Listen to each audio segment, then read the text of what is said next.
Hi అండి. అందరికీ నమస్కారం. Welcome to my channel. ఈ వీడియోలో ఏపీలో ప్రభుత్వ ఉద్యోగులకు మరియు పెన్షనర్లకు శుభవార్త చెప్పిన సీఎం చంద్రబాబు అండి. సో, పూర్తి వివరాలైతే వీడియోలో తెలుసుకుందాము. వీడియో ఎక్కడే కానీ స్కిప్ చేయకుండా ఎండ్ వరకు చూసేయండి. అప్పుడే ఇన్ఫర్మేషన్ పూర్తిగా అర్థమవుతుంది.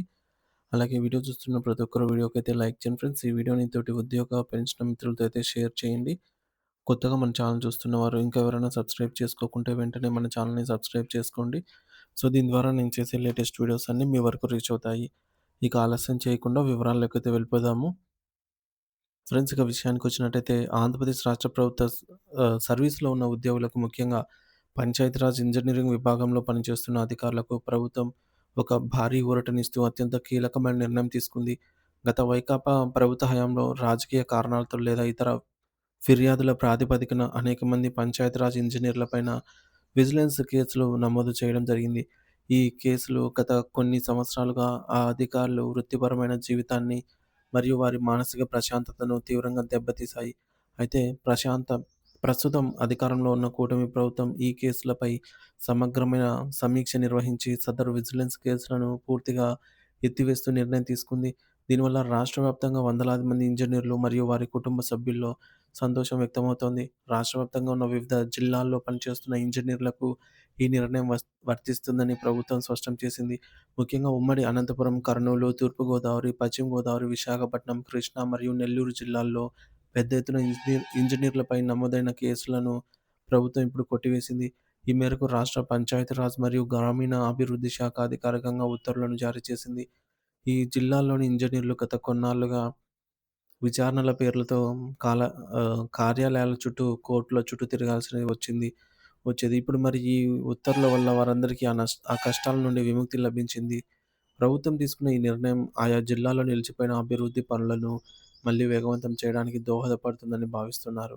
అసలు ఈ కేసుల నేపథ్యాన్ని ఒకసారి పరిశీలిస్తే 2014 నుండి 2019 మధ్య కాలంలో అంటే అప్పటి తెలుగుదేశం ప్రభుత్వం హయాంలో ప్రత్యేక అభివృద్ధి నిధి, స్పెషల్ డెవలప్‌మెంట్ ఫండ్ కింద గ్రామీణ ప్రాంతాల్లో అనేక రహదారుల నిర్మాణం జరిగింది.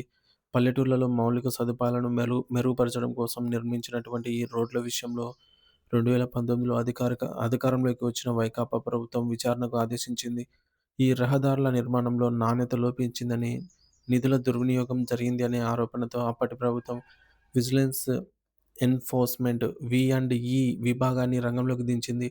ఆ సమయంలో అనేక మంది ఇంజినీర్లపై ఎటువంటి ముందస్తు నోటీసులు లేకుండానే క్రిమినల్ కేసులు మరియు శాఖాపరమైన విచారణలు మొదలయ్యాయి. అప్పట్లో విజిలెన్స్ ఎన్ఫోర్స్‌మెంట్ విభాగం నుండి నమోదు చేసిన ఈ కేసులు అన్యాయమని, అకారణంగా తమను ఇబ్బందులకు గురిచేస్తూ ఉన్నారని ఇంజినీర్లైతే పెద్ద ఎత్తున ఆందోళన వ్యక్తం చేశారు. ప్రభుత్వం నిబంధనలకు అనుగుణంగానే పనులు జరిగాయని, కేవలం రాజకీయ కక్ష సాధింపులో భాగంగానే తమపై కేసులు పెట్టారని వారు అప్పట్లో గళం విప్పారు. ఇక అనేక ఇంజినీర్ల సంఘాలు గత ప్రభుత్వం దృష్టికి ఈ సమస్యను తీసుకెళ్ళినప్పుడు, అప్పటి పాలకులు వీరి మొరను ఆలకించలేదు సతాయించారన్నమాట. సో, దీనివల్ల అర్హత ఉన్నప్పటికీ చాలామంది ఇంజినీర్లకు ప్రమోషన్‌లు నిలిచిపోయాయి. మరికొంతమందికైతే రిటైర్మెంట్ బెనిఫిట్స్ కూడా అందకుండా పోయాయి. మరి ఆ సమయంలో వారు అనుభవించిన మానసిక వేదన అనేది చాలా తీవ్రమైన వర్ణనాతీతం అని చెప్పాలి. మరి ప్రస్తుతం కొత్త ప్రభుత్వం అధికారంలోకి వచ్చిన తర్వాత కూటమి ప్రభుత్వం గతంలో నమోదైన ఈ విజిలెన్స్ కేసుల ఫైల్‌లను మళ్ళీ బయటకు తీసే లోతుగా పరిశీలించి ఈ పరిశీలనలో చాలా వరకు కేసులు సాంకేతిక కారణాల వల్ల లేదా సరైన ఆధారాలు లేకపోవడం వల్ల నిలబడి ఆహ్, నిలబడలేదని ప్రభుత్వం గుర్తించింది. సో, విధి నిర్వహణలో ఉన్న అధికారులను అనవసరంగా కోర్టుల చుట్టూ తిప్పడం వల్ల వ్యవస్థ దెబ్బతింటుందని భావించి సానుకూల దృక్పథంతో ఈ కేసులను ఎత్తివేయాలనైతే నిర్ణయించింది. ఈ నిర్ణయం ద్వారా ప్రభుత్వం ఉద్యోగుల పట్ల తమకున్నటువంటి సానుకూలతను చాటుకుంది. సో, దీనివల్ల ఉద్యోగుల్లో ప్రభుత్వ బాధ్యత పట్ల అయితే నమ్మకం పెరగడమే కాకుండా వారు మరింత ఉత్సాహంతో పనిచేసే అవకాశం కలుగుతుంది. మరి ఈ విజిలెన్స్ కేసుల తొలగింపు అనేది కేవలం ఒక శాఖకు సంబంధించిన నిర్ణయం మాత్రమే కాదు. ఇది మొత్తం ఉద్యోగ వర్గాలకు ఒక బలమైన సంకేతాన్ని పంపింది. సక్రమంగా పనిచేసే అధికారులకు ప్రభుత్వం ఎప్పుడూ అండగా ఉంటుందనే నమ్మకాన్ని ఈ నిర్ణయం ద్వారా అయితే కల్పించింది. మరి ఈ నిర్ణయంతో పదోన్నతులు నిలిచిపోయిన వారికి మళ్ళీ అవకాశం అయితే లభిస్తుంది. అలాగే పదవీ విరమణ చేసిన వారికి అందాల్సినటువంటి పెన్షన్ మరియు ఇతర ప్రయోజనాలు కూడా త్వరగా అందే మార్గం సుగమమవుతోంది.